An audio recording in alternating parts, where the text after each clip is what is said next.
Ja, god aften.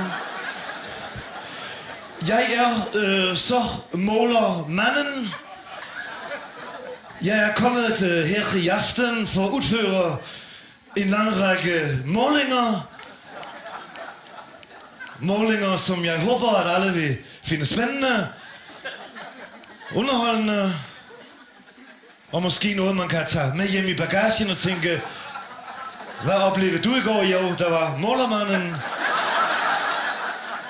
Hvad lavede han? Ja, han kom med en masse spændende målinger. Det kan være, at man pludselig siger til en arbejdskollega 42. Så kigger arbejdskollegaen lidt på en, og man siger, hvorfor siger du 42? Jamen, det var for en måling, jeg hørte i går aftes. Ja, det var bare et eksempel. Jeg kan godt forstå, at I tænker, det tal har vi da ikke hørt endnu, men... og det er slet ikke sikkert, at tallet 42 kommer i aften. Jeg kunne også have sagt 58. Jeg kan mærke, at I er lidt forvirret, derfor vil jeg bare sige, at det var bare et eksempel. Ja. Det kan godt gå hen og blive en meget lang aften, det her, kan jeg mærke. Meget, meget lang aften. I er ikke rigtig trænet i målinger, kan jeg mærke, men det håber jeg kan gøre en lille dyd ud af. Se, mine damer og mine herrer, jeg vil gerne have lov til at starte med at lave en luftmåling. Og jeg har valgt i aften at måle i centimeter.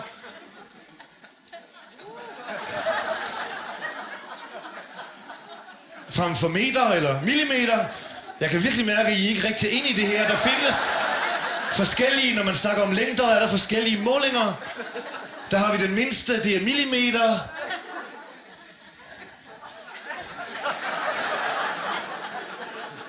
Og så går vi opad, så har vi centimeter bagefter. Og så springer vi meget langt til meter. Nej, den er svær, den her, kan jeg mærke.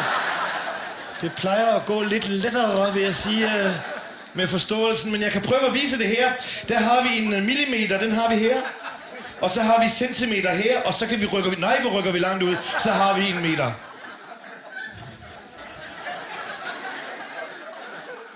Ja, det bliver en lang aften, men jeg prøver nu at tage en luftmåling, og det kan være et eksempel, at det vil lette lidt på det. Jeg har valgt at lave min luftmåling i dette område her, og der vil jeg lige skynde mig at sige, at jeg kunne lige så godt have lavet luftmålingen her, men der har jeg altså lidt frækt, kan man sige, rykket det her frem.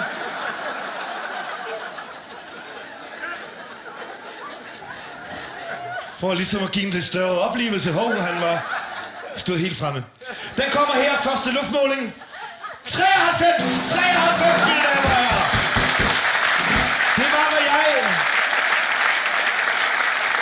hvad jeg vil have lov at kalde en rigtig, rigtig god start. Jeg siger altid, hvis jeg bare kommer over 60 cm min første måling, så er jeg glad, og her der er altså 33 cm over de 60 cm. Så jo, nu tror jeg, at vi begynder at få fat. Nu begynder aftenen ligesom at blive spændende. Se, der er mange, der har spurgt mig, hvorfor at jeg er blevet målermand. Hvorfor jeg gik den vej med min karriere, kan man vel kalde det.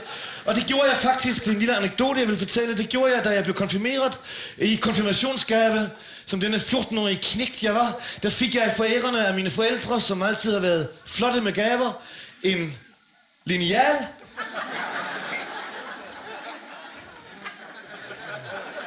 Og i denne lineal, der havde de fået indgraveret mit navn. Og ved den lejlighed opdagede jeg, at mit navn er 17,5 centimeter. Ja, det er ikke noget at klappe af, men det er da imponerende i virkeligheden. Og jeg kan da også mærke, at der er mange, der begynder at sidde og tænke nu, hvor langt er mit navn egentlig? 17,5 er mit kun. Og der skal man jo ikke blive ked af det, hvis man hedder Ip for eksempel.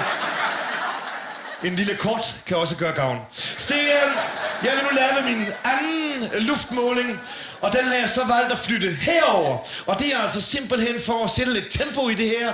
Det er det, de unge mennesker vil have. De vil have bevægelse på scenen, og det vil sige, at før var jeg altså herover, og så vælger jeg altså pludselig at være over i den her side her. Og det er det, der gør, at så mange unge mennesker kommer og ser mig, når jeg optræder. Det er det her med, hvor er han nu henne? Hvor rykker det? Det er hele sabberkulturen, kan man sige. Det er jo ikke, det skal... Tempo, det er det, man vil have. Og der kan jeg så se, jo, der var jeg ikke mere. Så var jeg pludselig, nej, hvor er det næste sted han er? Sidder folk allerede og tænker. Og det kan jeg selvfølgelig ikke udtale mig om lige på nuværende tidspunkt. Her kommer nummer 2, luftmåling. 83! 83! Det glemmer det! 83! Tak skal I have. Tak skal I have. Se, så laver jeg en vandret luftmåling, og der er vi igen. Hov, var det ikke lodrette før? Jo, det var det. Nu laver jeg en vandret, og det gør jeg i midten, og den kommer her. Ja, nej, og den kikser.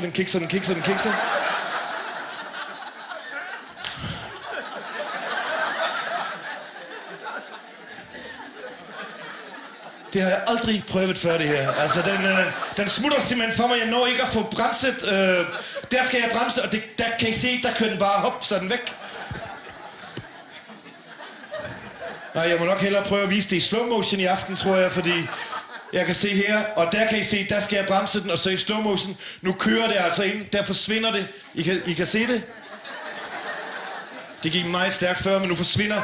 Og det vil sige, at tallet befinder sig herinde et eller andet sted i øjeblikket. Og jeg har ikke en chance for at se det. Ikke en chance. Det er et helt lukket system, det her. Helt lukket. Der er ikke...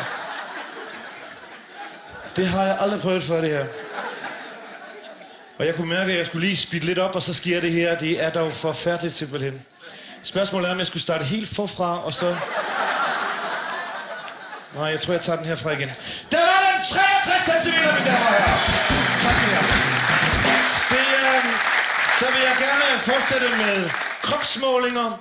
Kropsmålinger er blevet meget, meget populært nu om dagen. Der er mange private, der går ud og får foretaget en kropsmåling. Og jeg har selv begyndt at foretage kropsmålinger hos private, hvor jeg altså kommer hjem til folk og måler kroppe. Og jeg er nok den eneste, i hvert fald i Danmark, der både måler udvendigt og indvendigt.